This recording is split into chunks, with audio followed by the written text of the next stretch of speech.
السلام علیکم دوستو، میں ہوں آپ کے میزبان ساجد محمود طاہر اور آپ دیکھ رہے ہیں چینل ویزا ویز۔ آج کا موضوع ہے چائلڈز فرسٹ برٹش پاسپورٹ۔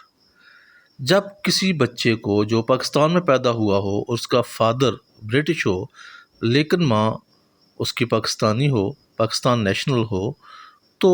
وہ بچہ کیسے برٹش پاسپورٹ حاصل کر سکتا ہے؟ اس کے لیے کون کون سی دستاویزات کی ضرورت ہوتی ہے؟ بیسیکلی جب آپ ہوم آفس کی ویب سائٹ پہ جاتے ہیں تو وہاں پر آپ کو بڑی لمیٹڈ انفارمیشن ملتی ہے، اور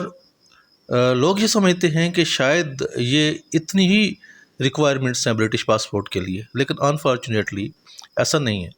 کیونکہ ہر ملک کے لوکل سرکمسٹینسز، اس کی ڈاکومنٹری سچویشن کو دیکھتے ہوئے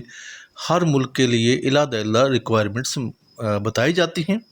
جو اس ملک کے حالات، واقعات اور اس کے اداروں کے حوالے سے ہوتی ہیں۔ تو مزید کسی لمبی تمہید پہ جانے کے بجائے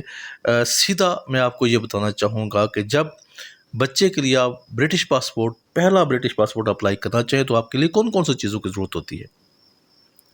سب سے پہلی چیز جو ہے وہ ہے برتھ سرٹیفکیٹ، بچے کا برتھ سرٹیفکیٹ جو ہاسپٹل سے جاری ہوا ہے، یعنی کہ بچے کی پیدائش جہاں ہوئی ہے اس ہاسپٹل کا ایک سرٹیفکیٹ، اور ایک سرٹیفکیٹ آپ کی یونین کونسل سے ہوگا، وہی برتھ سرٹیفکیٹ ہوگا۔ اس کے بعد بچے کا فوٹوگراف ہوگا جو اپلیکیشن فارم پہ لگے گا، اس کی ایک اسپیسیفکیشن ہے، وہ آپ کو اپلیکیشن فارم کے ساتھ ہی مل جائے گی۔ اگلا جو ڈاکومنٹ ہے وہ پیرنٹس میرج سرٹیفکیٹ، یعنی کہ والدین کی شادی کا وہ جو نکاح نامہ ہے وہ۔ اگلی ڈاکومنٹ جو آپ کو پریزنٹ کرنی ہے وہ ہے پریویس میرجز اور ڈیورس ایف اینی، مطلب اگر پہلے سے ادھر آف یور پیرنٹس اگر کوئی شادی شدہ تھا، ڈیورس ہوئی یا وڈو تھا، جو بھی تھا، تو اس کے جو ایویڈنس ہے وہ آپ کو پرووائڈ کرنا ہے۔ اس کے بعد چائلڈ کے پروگریسو فوٹوگرافس وہ ہوتے ہیں، جیسے مثلا کچھ پکچریں آج لے لیں، کچھ مہینے کے بعد لے لیں، 10 دن کے بعد لے لیں، تو وہ جو پروگریسو فوٹوگراف ہے جو بچے بڑھتا ہوا محسوس ہو، وہ بچے کی فوٹوگراف بھی ہونی چاہیے۔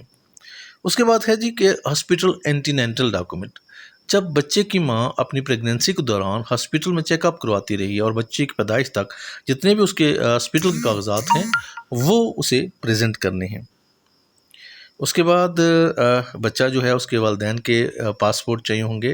اور جو فادر اس کے تمام پاسپورٹ چاہیے، چاہے 1 ہے، 2 ہے، 10 ہیں، جتنے بھی ہیں۔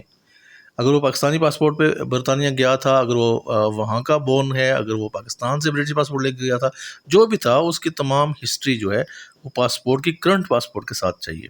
اور والدہ کا بھی پاسپورٹ چاہیے، خواہ اس پہ کہیں ٹریول ہو نہ ہو، ایک ڈاکومنٹ چاہیے۔ اور پیرنٹس جو ہیں نادرا کا CNSE، مطلب آئیڈینٹی کارڈ جو ہے شناختی کارڈ، وہ آپ کو والد کا بھی اور والدہ کا بھی چاہیے۔ فارم B بھی چاہیے اور FRC بھی چاہیے، فیملی ریلیشن فارم سرٹیفکیٹ جو ہوتا ہے وہ بھی چاہیے آپ کو۔ اور اس کے بعد اگر آپ کے فادر UK سے ٹریول کر کے آئے ہیں تو ان کے پاس جو ایئر ٹکٹ ہے اس کی کاپی وہ ہونا ضروری ہے۔ اور اس کے علاوہ ایمبیسی میں ریکوائر اینی فردر ڈاکومنٹ، وہ کہیں سے آپ کو مزید بھی کوئی ڈاکومنٹ ریکوائر کر سکتی ہے، لیکن نارملی جو ڈاکومنٹ میں نے آپ کو بتائے ہیں یہ 13 قسم کے ڈاکومنٹ، یہ سارے کے سارے یہی چاہیے ہوں گے۔ تو اس سلسلہ میں آپ کو یہ بھی گوش گزار کرنا چاہوں گا کہ آپ نے پریزنٹ کیسے کرنا ہے۔ ایک اپلیکیشن فارم ہوتا ہے، وہ آپ نے سب سے امپورٹنٹ چیز ہے، وہ فارم جو ہے اپلیکیشن وہ آپ نے ہاتھ سے، یعنی کہ آپ نے ہاتھ سے اس کو فل کرنا ہے، آپ نے ٹائپ نہیں کرنا ہے، یہ بڑی امپورٹنٹ اس کے اندر ہے۔ اگر آپ ٹائپ کر کے لے جائیں گے تو پھر وہ آپ کو وہیں سے واپس کر دیں گے۔ اس طرح نارملی ہوتا یہ ہے کہ جب آپ اس سے پہلے آپ کو نا اپائنٹمنٹ کے لیے ای میل کرنا ہوگی اپنی ویزا اپلیکیشن سینٹر، اور جو بھی آپ کا VFS گلوبل ہے، جو بھی نیئرسٹ آپ کا وہ لگتا ہے ریلیونٹ ہے، تو اس کو آپ نے ای میل کرنی ہے، اور ای میل پہ آپ نے ایک اپائنٹمنٹ ریکویسٹ کرنی ہے۔ اگر فادر ہے تو فادر یا مدر اس نے اپائنٹمنٹ ریکویسٹ کرنی ہے اور بتانا ہے کہ میرا بچہ جو ہے یہ ہے، اس کا نام یہ ہے اور اس کی ڈیٹ آف برتھ یہ ہے، اس کے لیے میں برٹش پاسپورٹ اپلائی کرنا چاہتی ہوں، تو اس کے لیے آپ اپائنٹمنٹ دیں، تو پھر وہ آپ کو اپائنٹمنٹ دے دیں گے۔